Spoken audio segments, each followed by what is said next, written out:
to it. Hello, everybody. You have tuned in to the Indiana State Police Roadshow. I'm Sergeant Rich Myers with the District 52 Public Information Office. With me today is this your first time here? Let's see. First time caller, long time listener. It has been a while though since we've got together. It has been a while, yes. So. Good friend Captain Dave Burston with the Indiana State Police Public Information Office and commander of the Public Information Office. Thanks for coming in, Dave. I appreciate you being here. Well, I appreciate the invitation. We appreciate the Indiana State Police Alliance and Cops for Kids sponsoring us each and every week. And Tom Trowell, I forgot to thank him on the last show.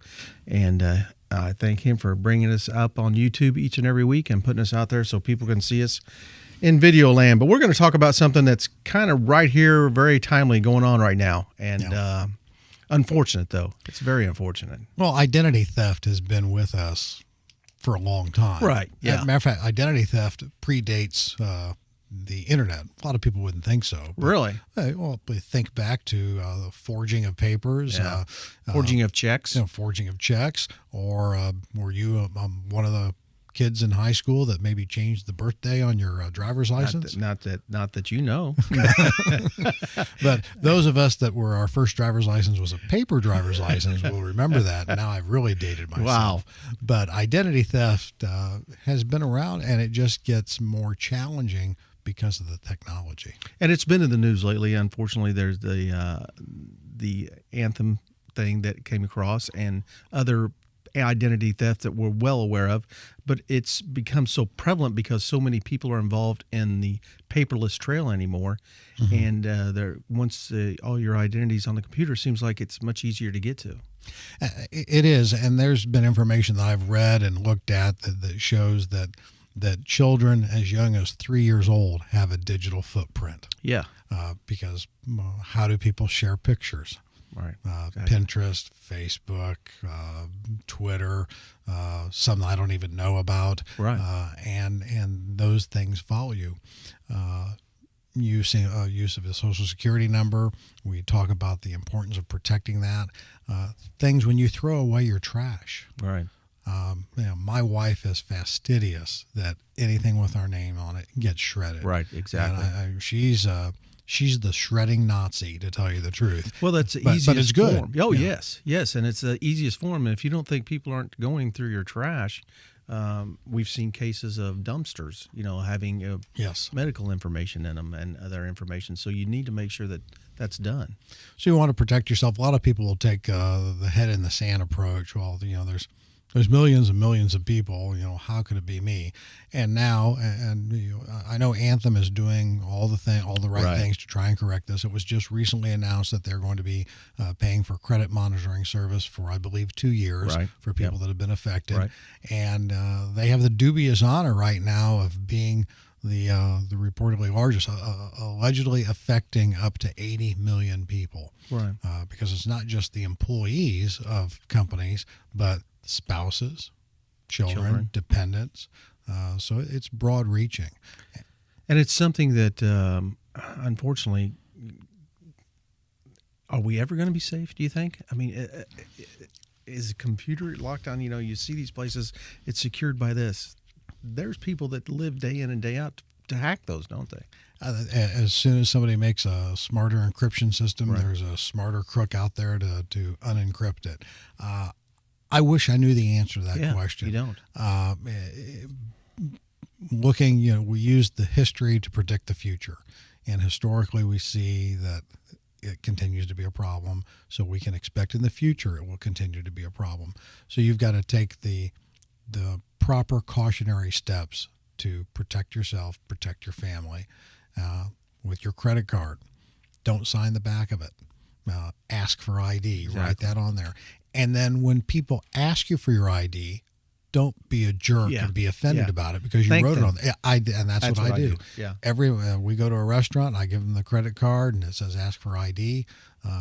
They ask, I tell them, thank you for asking. Yes. Now, if they don't ask, I don't make a deal out of it, but encourage them to do it. Yeah. And I think you've hit on the point there. You may not be able to protect yourself, but the more that you do to protect yourself is going to make you least likely to be that victim. It's layers of safety. Exactly. It's like locking your car. It may not protect it, but it's going to probably make it if the thief comes along and tries to get in your car and it's locked, but the next one is not. It's going to go. In our business, we call that the crime of opportunity. Exactly. So if it's easier to steal your ID than somebody else's, if you're throwing your stuff, it's trash to you, and you set it out for the pickup for your trash day, and some mope is coming along and they're rooting through your trash and you don't know it, and they're pulling out your credit card statement that you threw away, or they're pulling out other information, insurance statement, or you've thrown away when you bought your prescriptions and you just threw away the package with your prescription information in it. It's got your name, it's got your address. The building blocks for stealing somebody's identity is the name, address, birthday, and when they can get the Social Security number, that's the gold mine. Right, exactly. Well, again, you're listening to the Indiana State Police Roadshow, brought to you by the Indiana State Police Alliance, Cops for Kids, a subsidiary of the Indiana State Police Alliance. I'm speaking with First Sergeant Dave Burston from the Public Information God, Office. you demoted me, man. I'm crushed. Oh, man. Sorry. Sorry about that. Captain Dave Burston. Maybe I guess something it was I need so to be long. looking for. Well, yeah, well, I was First Sergeant for a long, long time. So. That's the way I always knew it. Captain Dave Burston, excuse me. Dave is fine. But Dave, we're talking about identity theft and what you can do to protect yourself. Have you got some things maybe you can pass on that people need to look at? I know we've talked about shredding paper. Make sure your documents are shredded before they go to the trash. You got some other stuff you want to pass on? Well, probably the biggest thing now, because we referenced that identity theft has been going on since before the internet, but let's look at the internet now. Indiana State Police, Indiana Office of Technology has some of the best encryption stuff to keep spam out. I get spam at my state police email address more frequently than I get at my Gmail address, because as I spoke with our IoT people for the state of Indiana, they commented that, as we're working to strengthen the barriers, they're looking at ways to circumvent it. When you get these, it should be common sense, and I'm almost embarrassed to bring this up, but there's such a proliferation of them. But when you get the out-of-country emails talking about you have been awarded fill in the blank, 5 million, 7 million, 12 million, whatever it is, please contact us. I want to level with everybody. We're not going to be able to, law enforcement, we're not going to be able to track that person down. Oh, we can track them, but it's not going to be here. They're not in this country. Yeah, exactly. We're not going to be able to. They can find the IP address, but it's not going to be here. It's nothing that we're going to be able to take positive enforcement action on. So this truly is buyer beware, or in this case, spam opener beware. If you open and respond to these types of emails, you are opening yourself up to victimization. You're opening yourself up to losing the money. And whenever they tell you, we'll be sending you a check for $15 million, we need $500 from you up front to process it. Well, my line of thing is, just take the 500 out of the 15 million and send me the check, and we're covered. But don't open those. Delete them. Get rid of them. Because if you do open it, even if you respond with some smart aleck comment, now you've verified that your email address is a good address and working. Exactly. So don't even play games with them. Some people like to, have mental challenges with them. And when they call your phone, when you get these out of area phone calls, my wife got the IRS one just the other morning. Did she? Okay. Yeah, the IRS is suing you. Are going to sue you unless you contact this number because you owe late taxes. And it was an auto robot call, You'll get the auto ones, you'll get the live ones, and they're getting sophisticated enough now that they're able to spoof or fake a phone number that looks legitimate.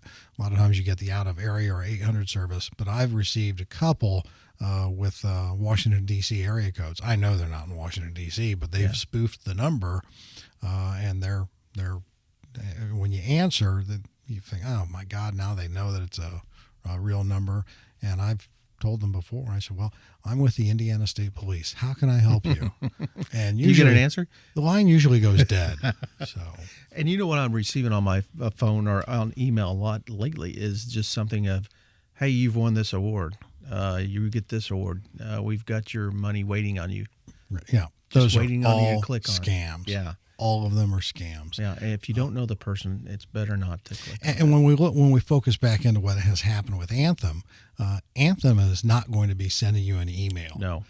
Anthem will contact you. Anthem knows where you live because you're a customer of there. Those of you that have Anthem that are watching the program or listening, they're going to notify you by mail. They're going to tell you the steps that you can take.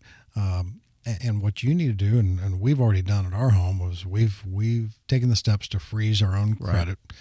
We've called each of the three outlets, credit bureaus, each Transparent. I should have written them down: TransUnion, Experian, and I can't remember the third one. Right. But there's three primary ones. And if you go to their website, they'll let you know what it is, and they'll walk you through on how to do it.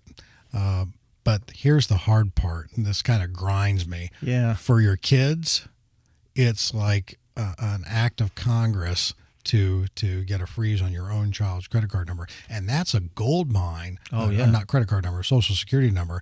That's a gold mine because they get whose 5-year-old has a credit card. Right. If they get your 5-year-old Social Security number, they can decimate your child's credit before they even know how to spell the word credit. Yeah.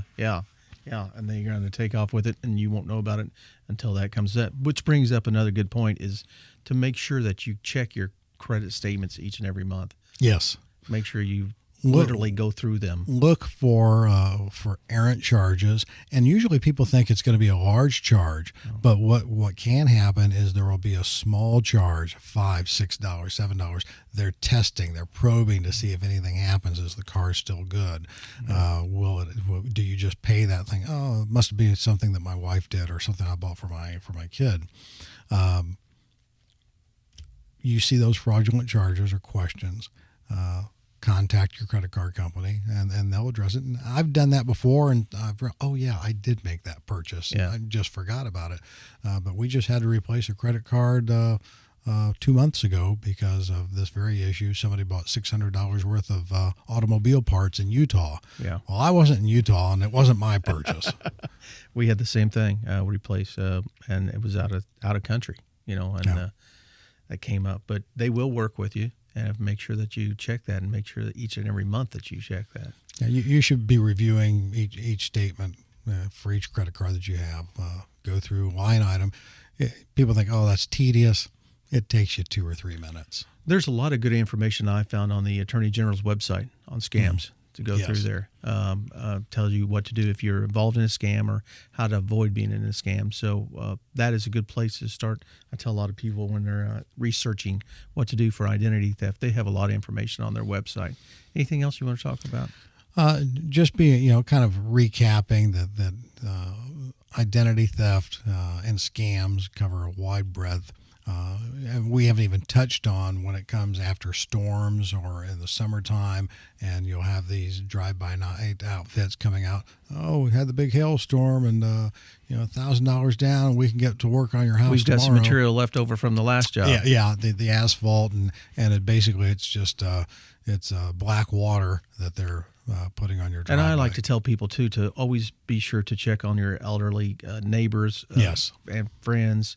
They're the ones that they're hitting these up for. The old scam about your granddaughter is being locked up in some foreign country and needs some money right away to get out of there. When things sound too good to be true, when they sound bizarre or horrifying, question it and tell them that you're going to need proof. And they prey on their emotions. Yes. On the elderly's emotions, and they can even get belligerent and, scare the people into they'll try to intimidate. Yes. Yeah. So, and I always tell people, I'm sure you do, if you have any question at all about anybody calling you, ask for a mail or ask for someone to send you something about that product or about that information or what they're asking about in the mail, and you'll review it and get back with them, but never, ever give them any information. Good advice. Yeah.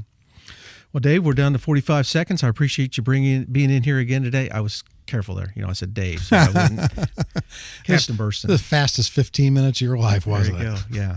Well, again, this has been brought to you by the Indiana State Police Alliance, Cops for Kids, a subsidiary of the Indiana State Police Alliance. Tom Trial putting us on YouTube. Thanks, Tom, for being here. We appreciate you each and every week. We appreciate the Alliance sponsoring this show.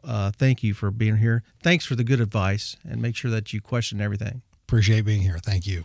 the State Police Alliance and the Cops for Kids, make sure that you stay buckled up. Keep your kids buckled up. It's going to be your best form of safety when you're out there driving around. This has been the Road Show, brought to you by the State Police Alliance. We'll talk to you next week. Bye-bye.